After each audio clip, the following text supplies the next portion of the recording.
Okay, so here we have our next tank, which is the Aromamizer Titan.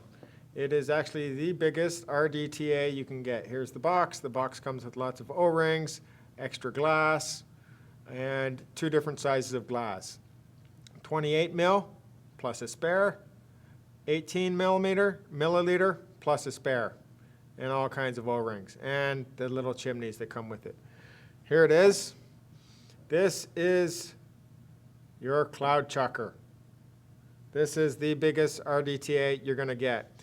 It separates itself from other big RDTAs because of the flavor. It maintains the flavor. There's another tank called a Mason, and what they're saying, and guys that try to, it just blows clouds. You cannot taste the vape. So this guy maintains the flavor. And it has a deck that can be built 3 different ways. It can be built with posts, like a velocity deck with 2 posts, just like our little Altea that I did. It builds the same way, it's just slightly bigger. It builds postless, just like the Aromamizer Plus, and it can build in series, which means you can have just one big coil. It has a center-mounted separator or insulator. So when you put 2 coils in, if your coils are 2.5 ohms, it will show up as 5 ohms. It just puts them together as one circuit. Puts the coils together on one circuit, whereas in a velocity deck, both coils are on their own separate circuits. Okay, I'm going to pull the deck and explain a little bit about this unit. Here it is. We turn it over. First thing you do is you turn off the juice flow. You notice I've left this empty. Here we go. Just like the Aromamizer Plus, we take it apart like this. There's our juice flow control. You can see it's still saturated even though the tank is empty. So under here, it says 28 mil. This is an 18 mil tank. But under here, just in this juice flow control, it will hold 4 milliliters. So if it says 18, it'll take 22 to fill it. If you have your big 28 milliliter glass on there, it'll fit 32 milliliters of juice. Let's just pull this tank. I'm going to use my other mod, like a wrench, to pull it. And we're just going to get it off there to show it to you. There we go. Big, beautiful wick that I've been using for days. The wick actually looks very good. I don't want to mess with it too much because it's running. I'm going to put it back in, and we're going to go through everything else. So here's the wick. You can see I have it configured as a velocity deck. Okay? It's a velocity deck. Each of those coils are on their own circuit. Okay, they're not in series. I can set it up. It'll look very similar with a different separator, insulator in between. And right now I'm hitting at about 0.06 ohms. Produces a lot of vape. Okay, I'm just going to put this back in. When you're putting these back in, there's a notch here, and this is notched. I just got to line them up like this, and you'll hear it seal. Once it seals, you're in. You can see at the top here, we can see the top of the cotton wells, or top of the juice wells with cotton. Okay? I'm just going to throw the juice flow control, the base back on. We're leaving this mod the way it is. We're not doing anything to it. But this is the biggest RDTA you can get. Not only is it the biggest, but unlike other RDTAs, it's actually 42 mil here, and the tank is 38 milliliters, 28 milliliters, but it's a 42 millimeter diameter. Okay, I think the biggest one closest to it is 40 millimeters, and that's called the Mason. This is a superior tank to the Mason. Okay, this is the Aromamizer Titan. I'm just going to throw it on a quad. To run this, you really should have quad batteries to run it. It's a big tank. It produces a lot of vape. I'm going to throw it on here. The reason to throw it on here is because I'm going to fill it up, and what I don't want is I don't want to have to fill it when it's not on top of a box. Okay. Always with these, you should have lots of paper towel sitting around. They're very messy. Okay, I'm going to pop the top. Here it is. That's how we fill it. And I'm going to throw in the juice. Just to show you how much juice this thing will fit. It's a lot of juice.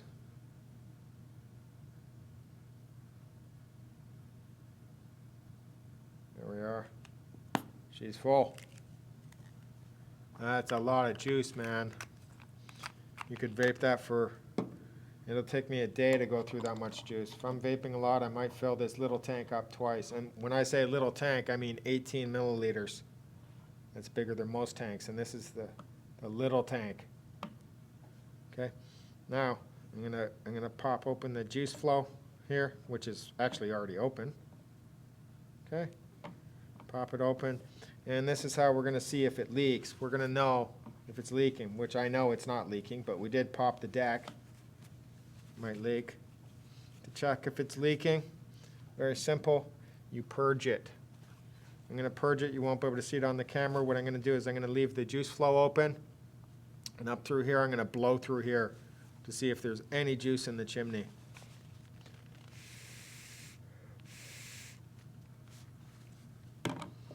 Nothing. Just a little bit there from probably the side. So I know it's not leaking. Okay, we're going to power this up. And I'm going to show you batteries. So, very easy. So I'm going to show you batteries. Right now, I'm not even going to put the batteries in it because I want to show you what I do with my batteries. Put this aside. Here's our batteries. Most common, 18650 lithium ion. Good quality. These are Samsung. Sony are good. LG are good. There's another few brands that are really good. But I want to show you something. When you're working with these big mods with 4 batteries, one thing you have to do, you see these batteries, see what I've done? They're all marked. A2, A1, A4.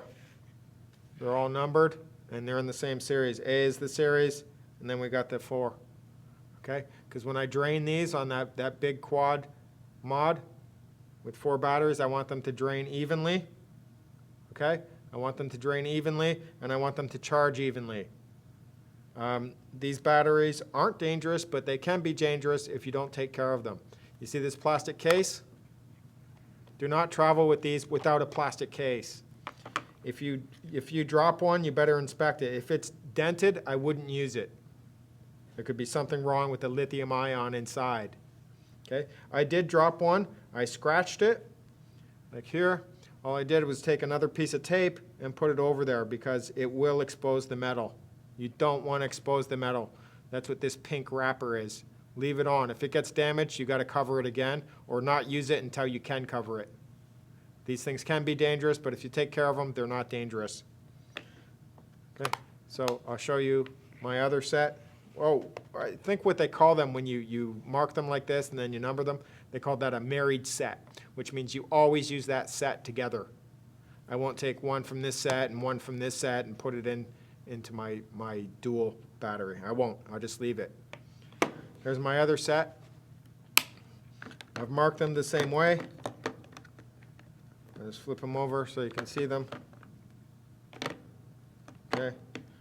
The set, I just call it B, and then I number them. B1, B2, B3, B4. Okay? Same thing when I use these, I'll use them all together. Yeah? I'll use them all together, and I'll drain them all together, and I'll charge them all together. That's what they call married set. You have to marry these together and drain them together. I'm going to show you one more set. This set happens to be inside of my mod. I'm just simply pulling the batteries. Here they are. You see how they're marked? Y2. Y1. Okay? So I'll drain these together in this mod, and I'll charge them together in this mod. So they drain evenly, they charge evenly. It's a married set. I'm just going to pop them back in. And last, I'm going to show you one more set that I have. This is my little mod. Okay, I'm going to pull the battery just to show you how important this is, not to mix up your batteries once you put them in sets. Okay, see what that says? X2. So I won't get this mixed up with this set or this set. I won't mix these in with these sets, and I won't mix it up with the 2 batteries I use for my Cylon. I've marked them. I just took paper and tape, Scotch tape, and put it across. I read online you can do that.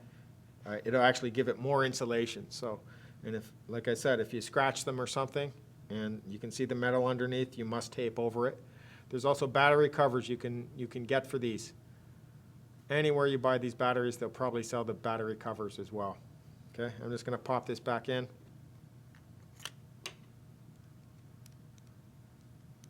And there's one more battery I want to show you.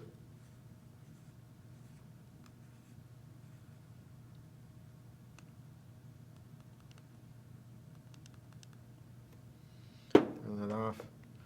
That would be my ohm meter. Take off the back. Oh, here we go. So it's a magnet, just like that. And if you look in there, I won't pull it out. You can see the battery. That's actually X1 from the set. X1 and X2 I use for my single. I use one for this and one for my other single battery mod. That's how it works. Keep your batteries in sets. Don't use them outside of sets. You want to drain them and charge them together. Now, let's talk about cotton. Here's your cotton. Essentially 2 different kinds, basically. A lot of guys like this Kendo cotton. Okay, it comes in sheets like this. I'll show you, like this. And you cut it. Just cut it, and then you fluff it up, and you put it in. I think at one point, until a few months ago, this was probably the best cotton. It's what they call it. They call it like premium quality Japanese organic cotton. So they call this Kendo cotton. I think Kendo is a brand name, but they generally call this Kendo cotton. This is the same thing. It's Japanese organic. Now, I've even tried cotton balls from the pharmacy. I've tried cotton bacon, the first one, and this is #1, numero uno, cotton bacon prime. It comes like this in a bag. You peel off the cotton segments from this. Something like this. You peel them off, put them in your atomizer, and you get the bag. The bag's like $6 or $8 or something like that. So it's not too expensive. In a bag like this, you could be doing cotton wicks for months and months and not go through a bag like this. Okay, because you use very little cotton when you're wicking.